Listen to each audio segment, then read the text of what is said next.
This video is powered by Dr. Cinik, one of the world's leading hair transplant centres and a top choice among football superstars. Scan the QR code on the screen or click the link below for your free consultation. I'm even thinking about getting it done myself. Hi, welcome to AFTV. I've got Julian with me. We've just beat Man United 1-0 here at Old Trafford. You heard people there. You heard Stricto. He said about, the worst Man United team, the best Arsenal team, but usually that didn't matter. It doesn't normally matter when we don't get the result. But today we got the result, but it still felt like it was a tough win for Arsenal. I'm just glad that the highlight of my weekend wasn't watching you in a wig dancing for me. Is this... You had a good time though. Yeah, no, I did enjoy that, and that was great. But today was better. Yeah. We were expecting. I was on an afro wig for context, just because people could be thinking, what show did you go and see? But yeah, no. But today we won, and I suppose so. You're saying this was obviously the highlight of the weekend. Yeah, this was the highlight of the weekend for me, because even though we only won 1-0, and you can argue that maybe we didn't play as well as we could have done. I mean, when you saw Casemiro and Johnny Evans, that was our dream partnership. Our dream partnership. The thing, we're talking about God, and if you're going to pray to come up against two centre halves, it was Casemiro and Johnny Evans. So they heard your prayers for that then?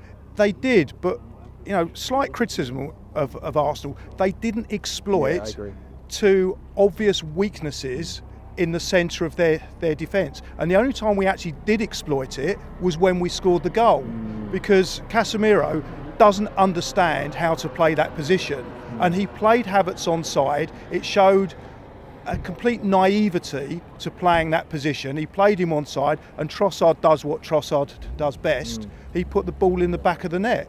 And we talk about the way that Trossard plays. He's very, very efficient in front of goal. Yeah. I think he's got the least amount of touches for an Arsenal forward after Nketiah.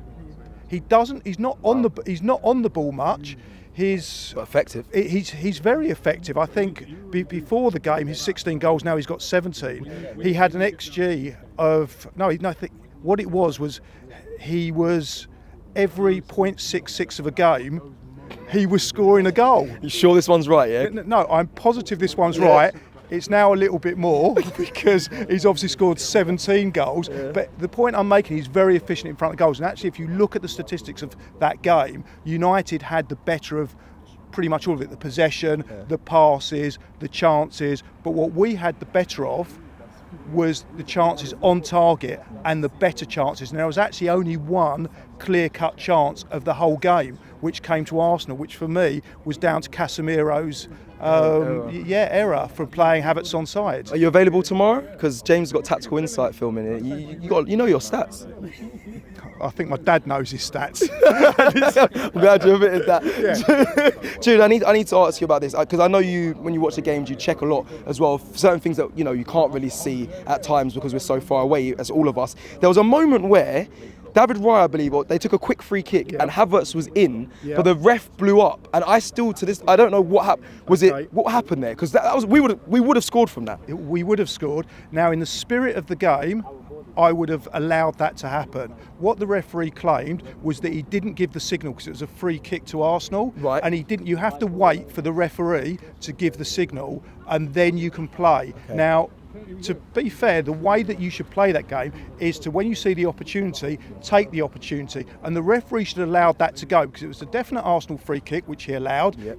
Raya saw the opportunity, an absolutely fantastic ball. Havertz controlled it brilliantly. He was in. And he was in. And the referee pulled it back. And I think that wouldn't have happened if it wasn't at Old Trafford, because we talk about the way that United are, and United's team is the worst United team that I've ever seen. I think now they've lost 19 games, which hasn't been done for them since 77, 78, 76, 77. Well done, Man United.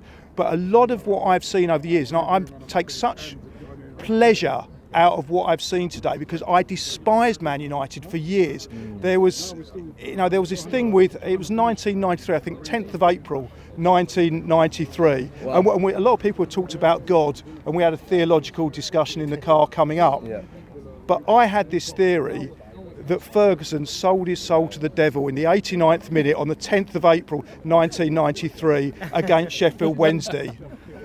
And now the devil has had his time, he's left, and United have got what they've got, which is a crumbling empire, and the roof is indicative of that crumbling empire, and it's a beautiful, beautiful thing to see, because I can't stand them. I had two teams that I've always supported, which is Arsenal and ABU, anyone but United.